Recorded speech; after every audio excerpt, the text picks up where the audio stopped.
আল্লাহর পয়গম্বর মুহাম্মদুর রাসূলুল্লাহ সাল্লাল্লাহু আলাইহি ওয়াসাল্লাম বলেছেন, আন আবি হুরায়রা রাদিয়াল্লাহু তাআলা আনহু قال قال رسول الله صلى الله عليه وسلم من قام رمضان إيمانا واحتسابا غفر له ما تقدم من ذنبه।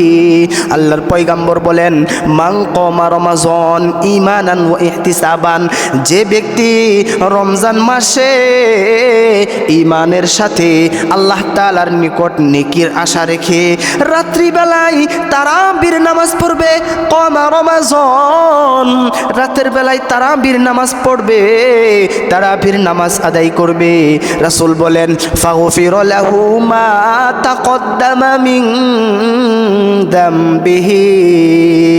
আল্লাহ রাব্বুল আলামিন তার জীবনের, তার পিছনের যত গুনাহ আছে আল্লাহ রাব্বুল আলামিন সমস্ত গুনাহ মাফ করে দিবেন। সুবহানাল্লাহ। বাজান, রমজান মাসে দিনের বেলা রোজা রাখা, রাতের বেলা তারাবির নামাজ আদায় করা, এটা হচ্ছে রমজানের প্রথম এবং প্রধান আমল। দিনের বেলা রোজা রাখাকে ফরজ করা হয়েছে এবং রাতের বেলা তারাবির নামাজকে সুন্নতে মুআক্কাদা করা হয়েছে। সুন্নতে মুআক্কাদা হলো সুন্নতের মধ্যে গুরুত্বপূর্ণ সুন্নত, সুন্নতের মধ্যে শ্রেষ্ঠতম সুন্নত। এ বাজান, এ বন্ধু, কোন আল্লাহর বান্দা যদি ইচ্ছাকৃতভাবে রমজান মাসের দিনের বেলায় রোজা ত্যাগ করে ফেলে, রোজা যদি না রাখে, ওই আল্লাহর বান্দা যদি পরবর্তীতে সেই রোজা সারা জীবনও রাখে, সারা বছরও রাখে, তারপরেও রমজানের রোজার মতো ফজিলত হবে না, রমজানের রোজার একটিও হক আদায় হবে না। এ বাজান, এই সম্পর্কে সহিহ বুখারী শরীফের 1935 নম্বর হাদিসের মধ্যে আসছে। হাদিসের পূর্বে ইমাম বুখারী রহমতুল্লাহি আলাইহি হযরতে আবু হুরায়রা রাদিয়াল্লাহু তাআলা আনহু থেকে বর্ণিত আছে, আল্লাহর পয়গম্বর হযরতে মুহাম্মদুর রাসূলুল্লাহ সাল্লাল্লাহু আলাইহি ওয়াসাল্লাম বলেছেন, যদি কোনো ব্যক্তি উজুর ছাড়া রমজান মাসের একটি রোজা ত্যাগ করে, রমজান মাসের একটি রোজা ছেড়ে দেয়, সেই রোজার জন্য যদি ওই ব্যক্তি সারা জীবন রোজাও রাখে, তারপরে রমজানের রোজার হক আদায় হবে না। মনে রাখতে হবে, কোনো আল্লাহর বান্দা যদি কোনো উজুর বশত রোজা ছেড়ে দেয়, রোজা ত্যাগ করে ফেলে, তাহলে প্রথমত আল্লাহ রাব্বুল আলামিনের নিকট খাঁটি মনে তওবা করতে হবে, অতঃপর সেই রোজার কাজা আদায় করে নিতে হবে। এটা ওই ব্যক্তির উপর হলো ফরজ। তবুও বাজান, রমজানের একটি রোজার হক আদায় হবে না, রমজানের রোজার যেই ফজিলত, সেই ফজিলত সে পাবে না। আজকে আমরা সেই পবিত্র মাহে রমজানের ফজিলত এবং গুরুত্বপূর্ণ আমল সম্পর্কে আলোচনা করব ইনশাআল্লাহ। আল্লাহ রাব্বুল আলামিন কুরআনুল কারীমের সূরা বাকারার 183 নম্বর আয়াতের মধ্যে বলেন, ইয়া আইয়ুহাল্লাযীনা আমানু তুবু ইলাল্লাহি তাওবাতান নাসুহা। আল্লাহ রাব্বুল আলামিন বলেন, ইয়া আইয়ুহাল্লাযীনা আমানু কুতিবা আলাইকুমুস সিয়ামু কামা কুতিবা আলাল্লাযীনা মিন ক্বাবলিকুম লাআল্লাকুম তাত্তাকুন। বাজান, এই আয়াতের মধ্যে আল্লাহ রাব্বুল আলামিন জানিয়ে দিয়েছেন, ইয়া আইয়ুহাল্লাযীনা আমানু, হে ঈমানদারগণ, কুতিবা আলাইকুমুস সিয়াম, তোমাদের উপর রোজাকে ফরজ করা হয়েছে। কামা কুতিবা আলাল্লাযীনা মিন ক্বাবলিকুম লাআল্লাকুম তাত্তাকুন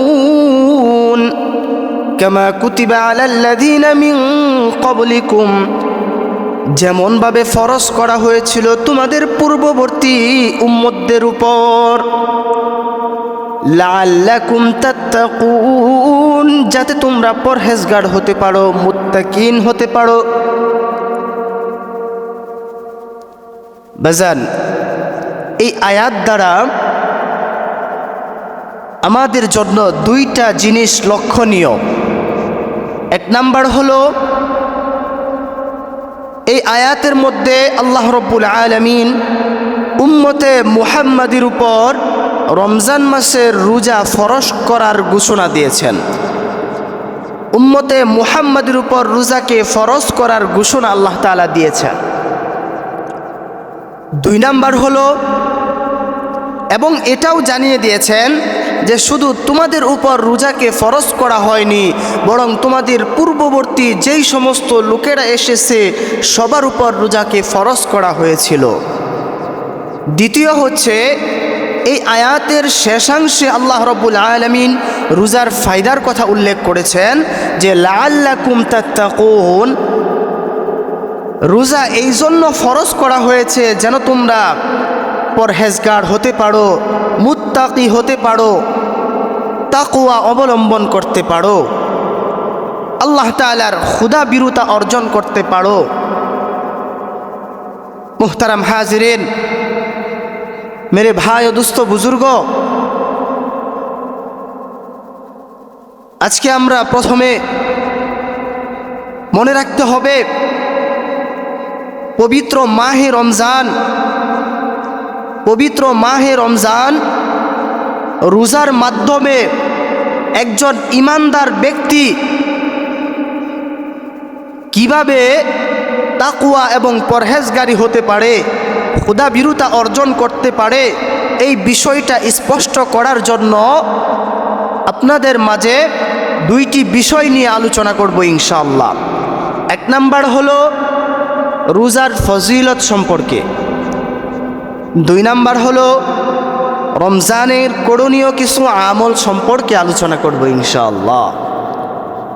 বাজান,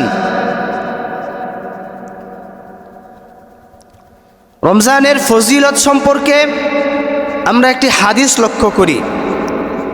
হযরতে আবু হুরায়রা রাদিয়াল্লাহু তাআলা আনহু থেকে বর্ণিত, আল্লাহর পয়গম্বর হযরতে মুহাম্মদুর রাসূলুল্লাহ সাল্লাল্লাহু আলাইহি ওয়াসাল্লাম বলেন, ইদা কানা আউয়ালু লাইলাতিন ফিস সিয়ামি শাহরু রমাযান সুফিদাতিশ শায়াতিন ওয়া মারদাতুল জিন্ন। আল্লাহর পয়গম্বর বলেন, ইদা কানা আউয়ালু লাইলাতিন ফিস সিয়ামি শাহরু রমাযান, রমজান মাসের প্রথম রজনীতেই,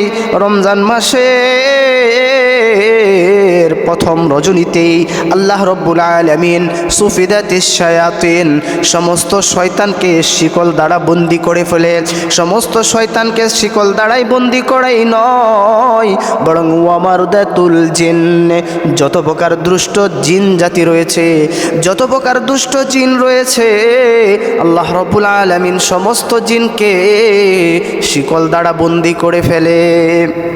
বাজান, এই রমজান মাস এমন একটি মাস, যেই রমজান মাস আমাদের সামনে আসতে চলেছে, এটা সাধারণ কোনো মাস নয়। এই মাসের মধ্যে আল্লাহ রাব্বুল আলামিন জাহান্নামের সমস্ত দরজা বন্ধ করে দেয়, জাহান্নামের সমস্ত দরজা বন্ধ করে দেয়, তার মধ্যে একটি দরজাও খোলা থাকে না, এবং জান্নাতের সমস্ত দরজা আমার আল্লাহ খুলে দেয়, তার মধ্যে একটি দরজাও বন্ধ থাকে না। বাজান, আল্লাহ রাব্বুল আলামিনের পক্ষ থেকে একজন ফেরেশতা ঘোষণা করে বলতে থাকে, ইয়া বাগিয়াল খায়রিল আকবিল, ইয়া বাগিয়াশ শাররিল আকসির, বলতে থাকে, ডেকে আল্লাহ রব্বুল আলামিন ইয়া বাগিয়াল খৈরিল আকবিল, হে নেক ও মঙ্গলকারী ব্যক্তি। খৈরুন শব্দের অর্থ হচ্ছে নেক, মানে মঙ্গল, ভালো, উত্তম। হে নেক ও মঙ্গলকারী ব্যক্তি, আকবিল সামনে অগ্রসর হও। ইয়া বাগিয়া শাররিল আকসির, শাররুন শব্দের অর্থ হচ্ছে খারাপ, গুনাহ, মানে পাপ। হে গুনাহ, পাপ এবং অমঙ্গলকারী ব্যক্তি, আকসির তোমরা পিছু হেঁটে যাও। বাজান, আল্লাহ রব্বুল আলামিন এই রমজান মাসে অসংখ্য কবরবাসীর গুনাহ আল্লাহ মাফ করে দেয়, অসংখ্য কবরবাসীকে আল্লাহ জান্নাত দিয়ে দেয়, অসংখ্য কবরবাসীকে জাহান্নাম থেকে মুক্ত করে দেয়। এভাবেই রমজানের প্রত্যেক রজনীতেই চলতে থাকে। মুহতারাম হাজিরিন, মেরে ভাই ও দোস্ত বুজুর্গ, এবার আসুন রমজান মাসের করণীয় কিছু আমল সম্পর্কে আলোচনা করে। বাজান, উলামায়ে কেরামগণ রমজান মাসের করণীয় আমল সম্পর্কে কোরআন হাদিসের আলোকে কয়েকটি আমলের কথা উল্লেখ করেছেন।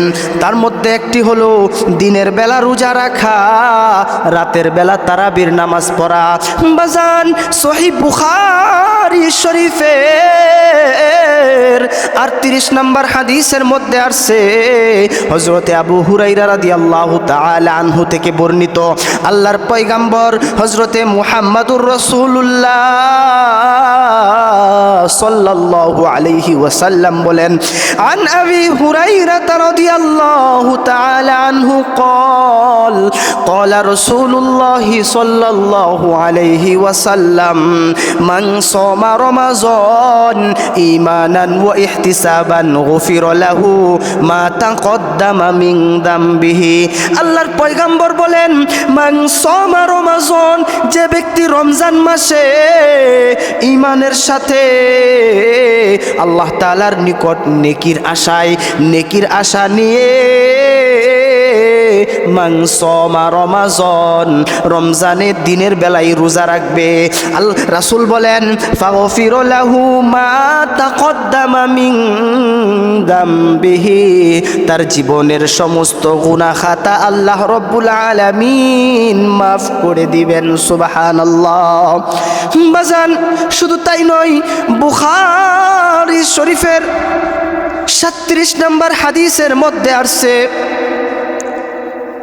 37 নম্বর হাদিসের মধ্যে আসছে, হযরতে আবু হুরায়রা রাদিয়াল্লাহু তাআলা আনহু থেকে বর্ণিত, আল্লাহর পয়গম্বর মুহাম্মদুর রাসূলুল্লাহ সাল্লাল্লাহু আলাইহি ওয়াসাল্লাম বলেছেন, আন আবি হুরায়রা রাদিয়াল্লাহু তাআলা আনহু قال قال رسول الله صلى الله عليه وسلم من قام رمضان إيمانا واحتسابا غفر له ما تقدم من ذنبه।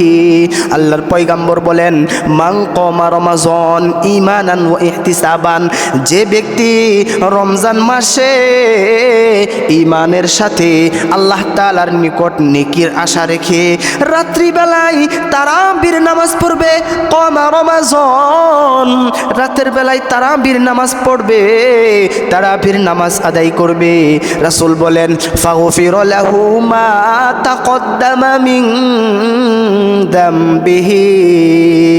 আল্লাহ রাব্বুল আলামিন তার জীবনের, তার পিছনের যত গুনাহ আছে আল্লাহ রাব্বুল আলামিন সমস্ত গুনাহ মাফ করে দিবেন। সুবহানাল্লাহ। বাজান, রমজান মাসে দিনের বেলা রোজা রাখা, রাতের বেলা তারাবির নামাজ আদায় করা, এটা হচ্ছে রমজানের প্রথম এবং প্রধান আমল। দিনের বেলা রোজা রাখাকে ফরজ করা হয়েছে এবং রাতের বেলা তারাবির নামাজকে সুন্নতে মুআক্কাদা করা হয়েছে। সুন্নতে মুআক্কাদা হলো সুন্নতের মধ্যে গুরুত্বপূর্ণ সুন্নত, সুন্নতের মধ্যে শ্রেষ্ঠতম সুন্নত। বাজান, বন্ধু, কোন আল্লাহর বান্দা যদি ইচ্ছাকৃতভাবে রমজান মাসের দিনের বেলায় রোজা ত্যাগ করে ফেলে, রোজা যদি না রাখে, ওই আল্লাহর বান্দা যদি পরবর্তীতে সেই রোজা সারা জীবনও রাখে, সারা বছরও রাখে, তারপরেও রমজানের রোজার মতো ফজিলত হবে না, রমজানের রোজার একটিও হক আদায় হবে না। এ বাজান, এই সম্পর্কে সহিহ বুখারী শরীফের 1935 নম্বর হাদিসের মধ্যে আসছে। হাদিসের পূর্বে ইমাম বুখারী রহমতুল্লাহি আলাইহি হযরতে আবু হুরায়রা রাদিয়াল্লাহু তাআলা আনহু থেকে বর্ণিত আছে, আল্লাহর পয়গম্বর হযরতে মুহাম্মদুর রাসূলুল্লাহ সাল্লাল্লাহু আলাইহি ওয়াসাল্লাম বলেছেন, যদি কোনো ব্যক্তি উজুর ছাড়া রমজান মাসের একটি রোজা ত্যাগ করে, রমজান মাসের একটি রোজা ছেড়ে দেয়, সেই রোজার জন্য যদি ওই ব্যক্তি সারা জীবন রোজাও রাখে, তারপরে রমজানের রোজার হক আদায় হবে না। মনে রাখতে হবে, কোনো আল্লাহর বান্দা যদি কোনো উজুর বশত রোজা ছেড়ে দেয়, রোজা ত্যাগ করে ফেলে, তাহলে প্রথমত আল্লাহ রাব্বুল আলামিনের নিকট খাঁটি মনে তওবা করতে হবে, অতঃপর সেই রোজার কাজা আদায় করে নিতে হবে। এটা ওই ব্যক্তির উপর হলো ফরজ। তবুও বাজান, রমজানের একটি রোজার হক আদায় হবে না, রমজানের রোজার যেই ফজিলত, সেই ফজিলত সে পাবে না। বাজান, রমজান মাস হলো তাজকিয়ায়ে নফসের মাস। রমজান মাস হলো তাজকিয়ায়ে নফসের মাস।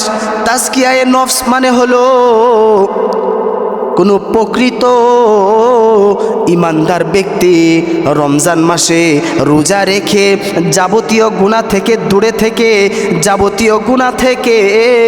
দূরে থেকে সারাদিন রোজা রাখে, এইটার নামই হচ্ছে আত্মশুদ্ধি। আত্মশুদ্ধি মানে হচ্ছে তাজকিয়ায়ে নফস। তাজকিয়ায়ে নফস মানে হচ্ছে আত্মশুদ্ধি। বাজান, যদি কোনো ব্যক্তি রমজান মাসে রোজা রাখে এবং সমস্ত গুনাহ থেকে বিরত থাকে, তাহলেই তার রোজা কার্যকারী হবে। সে যে সারাদিন না খেয়ে থাকলো, এটা সার্থক বলে গণ্য হবে।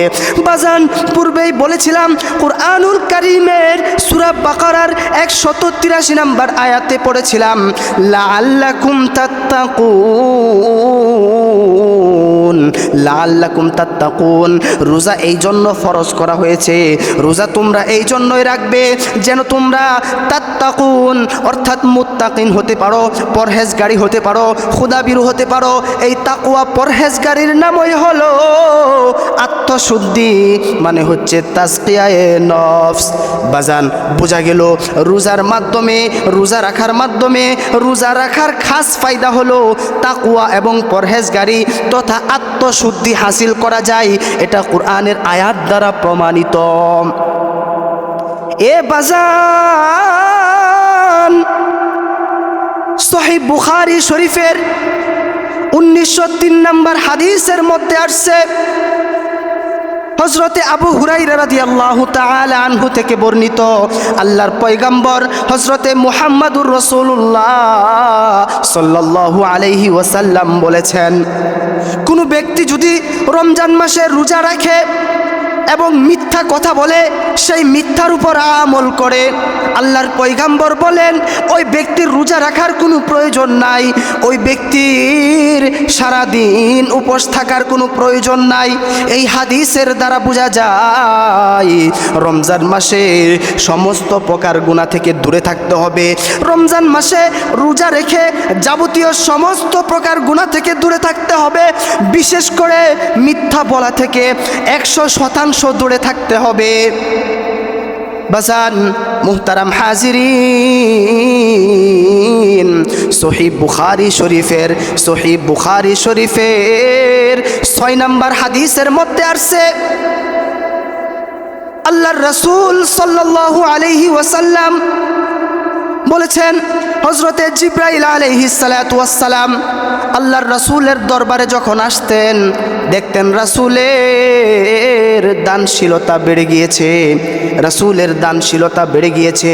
এবং রাসূলের যখন ওয়াফাত হয়েছিল তখন আল্লাহর পয়গাম্বর কুরআনুল কারীমের 2টা খতম করেছিলেন। এই জন্য উলামায়ে কেরামগণ তারাবির নামাজে কুরআনুল কারীম খতম করার সুন্নত বলেছেন। বাজান, মনে রাখতে হবে, বিশেষ করে মনে রাখতে হবে, রমজানের বিশেষ আরেকটি আমল হলো, সেটা হলো বেশি বেশি কুরআনুল কারীম তিলাওয়াত করা, বেশি বেশি কুরআন পড়া। মুহতারাম হাজিরিন, কেননা এই রমজান মাস এমন একটি মাস, যেই রমজান মাসেই আল্লাহ রাব্বুল আলামিনের কালামুল্লাহ শরীফ নাজিল হয়েছে। বাজান, আল্লাহ রাব্বুল আলামিন কুরআনুল কারীমের 195 নম্বর আয়াতে সূরা বাকারার বলেন, সূরাতুল বাকারার 195 185 নম্বর আয়াতে বলেন, শাহরু রমাদানাল্লাযী উনজিলা ফীহিল কুরআন হুদাল লিন্নাসি ওয়া বাইনাতিম মিনাল হুদা ওয়াল ফুরকান। আল্লাহ বলেন, শাহরু রমাদানাল্লাযী উনজিলা ফীহিল কুরআন, এই মাস হলো এমন একটি মাস, রমজান মাস এমন একটি মাস যেই মাসে উনজিলা ফীহিল কুরআন, আমি আল্লাহ কুরআনুল কারীম নাজিল করেছি। বাজান, এই জন্যই ফেরেশতা হযরতে জিবরাইল আলাইহিস সালাতু ওয়াস সালাম রমজান মাসের, সারা বছরের একটি মাসে রমজান মাসের প্রত্যেক রজনীতে হযরতে জিবরাইল আলাইহিস সালাতু ওয়াস সালাম রাসূলের দরবারে আসতেন এবং কুরআনুল কারীম শোনাশুনি করতেন। মুহতারাম হাজিরিন, রমজান মাসে আরেকটি বিশেষ আমল হলো, সেটা হলো রমজান মাসে বেশি বেশি দান খায়রাত করা, বেশি বেশি আমল করা। কেননা অন্য মাসে দান সদকা এবং আমল করলে যেই পরিমাণ সব পাওয়া যায়, রমজান মাসে আমল করলে, দান করলে তার থেকে 70 গুণ বেশি সব পাওয়া যায়।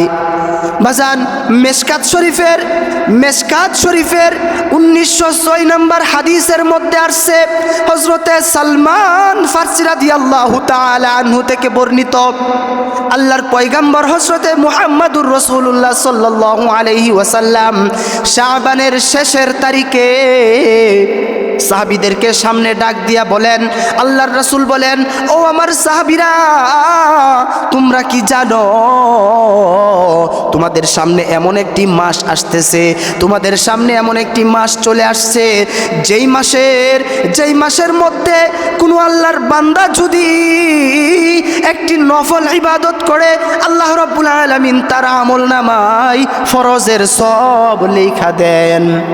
বাজান, কোনো আল্লাহর বান্দা যদি একটা ফরজ আমল করে, আল্লাহ রাব্বুল আলামিন তার আমলনামায় 70টি ফরজের সব লেখা দেন। সুবহানাল্লাহ। আল্লাহ রাব্বুল আলামিন আমাদেরকে আনেওয়ালা রমজান মাসকে, পবিত্র মাহে রমজান মাসকে গুরুত্ব দেওয়ার তৌফিক দান করুক এবং রমজান মাসে বেশি বেশি আমল করার তৌফিক দান করুক। ওয়া আখিরু দাওয়ানা আনিল হামদুলিল্লাহি রাব্বিল আলামিন। আসসালামু আলাইকুম ওয়া রাহমাতুল্লাহ।